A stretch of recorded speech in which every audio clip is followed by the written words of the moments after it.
Welcome sa Dries TV. Kung interesado ka sa ganitong news, huwag kalimutang isubscribe ang ating YouTube channel. Maraming salamat! Welcome back again sa ating YouTube channel mga kakimpaw, and sa update natin ito, ang pag-uusapan natin ay tungkol sa mga importanteng ganap kina Kim and syempre kay Paula Avellino. Pero bago po ang lahat, maraming salamat sa inyong patuloy na pagsuporta at pagsubaybay sa mga daily update natin. Kaya naman bilang pasasalamat, narito po ang ilang napili kong komento patungkol ito sa naging previous update. Unang komento mula po ito kay Ginang Nedelita Cañete. Sabi niya, "Good AM Mr. Sana iwasan na ni Kim ang magbabad sa ice tube galing mag-workout. Kasi para sa akin, masama yun sa katawan. Kahit mga bata pa sila, epekto yan sa katawan pagdating ng araw. Huwag abusuhin ang katawan porket bata pa sila. Mag-ingat na lang talaga kung gusto pa nila makita ang mga anak nila at sana magpamilya na sila soon."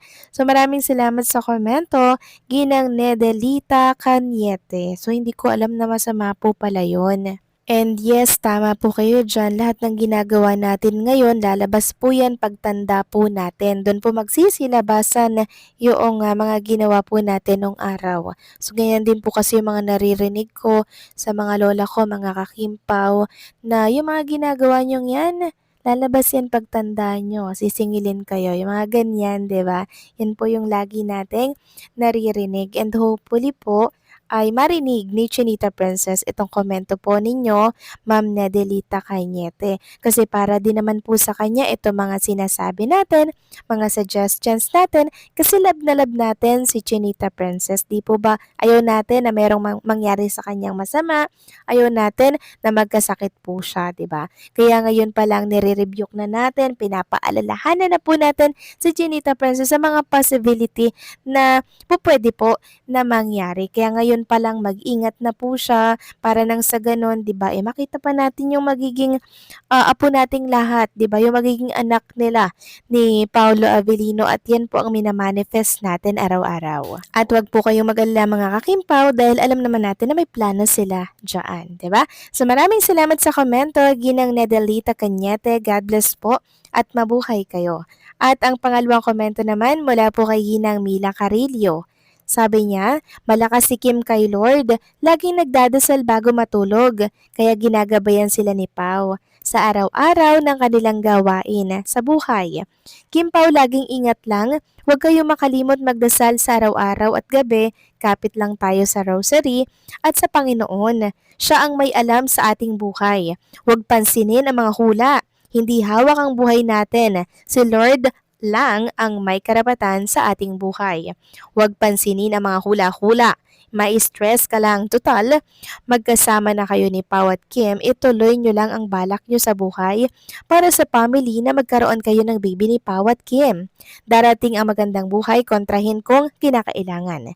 Si Lord lang ang may alam sa ating buhay family.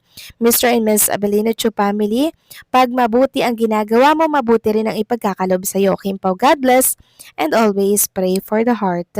Is si Lord lang ang gabay or gabayan kayo ng Panginoon pang habang buhay. Nandito lang kami sa paligid. Thank you, Lord. So maraming salamat sa komento, Gilang Mila Carillo.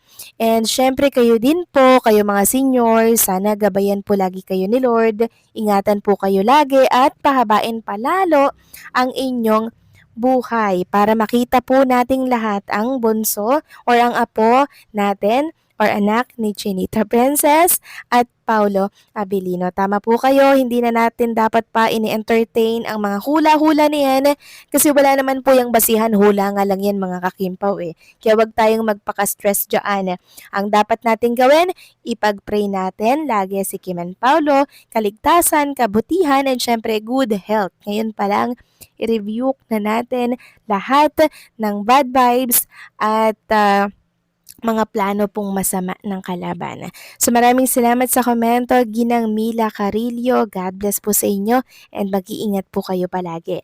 So eto na nga, pag-usapan na natin mga kakimpaw ang mga topic po na nakalap natin sa araw na to. At unahin na nga nating pag-usapan ang post ng Certified Kapamilya.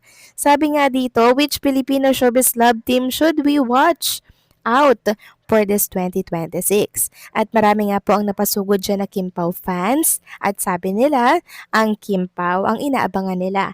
Kim and Paolo Abilino. And alam ko mga kakimpaw na meron pong inihahanda ang management ni Kim and Paolo Abilino na malaking project para po sa dalawa. Kasi alam naman po nila na bentang-benta ang tambalang Kim Pao sa masa. Syempre, kung anong mabenta, yun po ang kanilang bibigyan ng mga proyekto, 'di ba? Kaya antay-antay lang tayo, baka mamaya gulantangin na lang tayo ng mga nakahanda at naka-line up na project ni Kim and Paolo Avellino. Kaya relax lang mga kakimpaw, huwag pa-stress sa mga kumakalat na hula-hula mula po sa vlog ni OJ Diaz.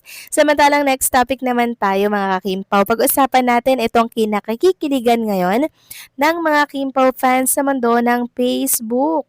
So ano ba yan? Meron kasing picture na lumabas ngayon or kagabi pa to mga kakimpaw actually mula po kay Menchu S. Asoy. So credit po sa post mo, ibabahagi ko lang po ito sa mga subscribers at listeners natin.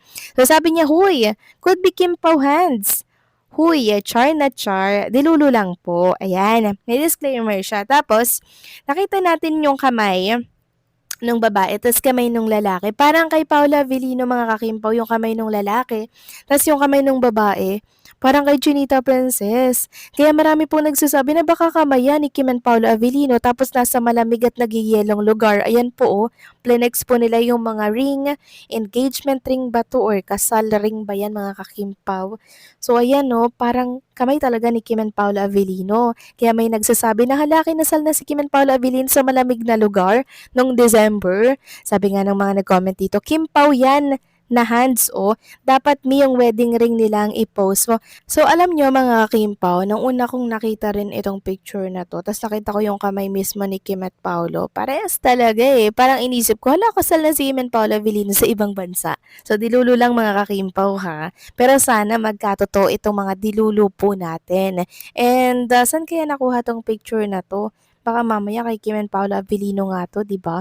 Eh di sobrang saya ng mga Kim Pao fans pag ito ay nangyari, di ba? So picture pa lang yan ha. Ano pa mga Kim Pao pag nasaksihan natin mismo yung pag-iisang dibdib ni Kim and syempre ni Paolo Avellino. Baka humimlay tayo ng matindi dito. Tapos yung mga ibang bansa, sabi nila, luluwas o uwi daw sila ng Pilipinas, magse-celebrate daw sila, magpapaletsyon at maghahanda daw talaga sila for Kim and Paolo Avellino. So ibig sabihin pag nangyari to, sobrang laking celebration ang magaganap buong bansa po at iba't ibang panig ng bansa na merong Kim Pao ang magse-celebrate ng kasalan po ni Kim and Paolo Avellino. Kaya manifest na po natin to mga kakimpaw at sana magkatotoo ito. Kayo ba mga kakimpaw na sobrang na-happy din ba kayo nung makita nyo tong picture na to?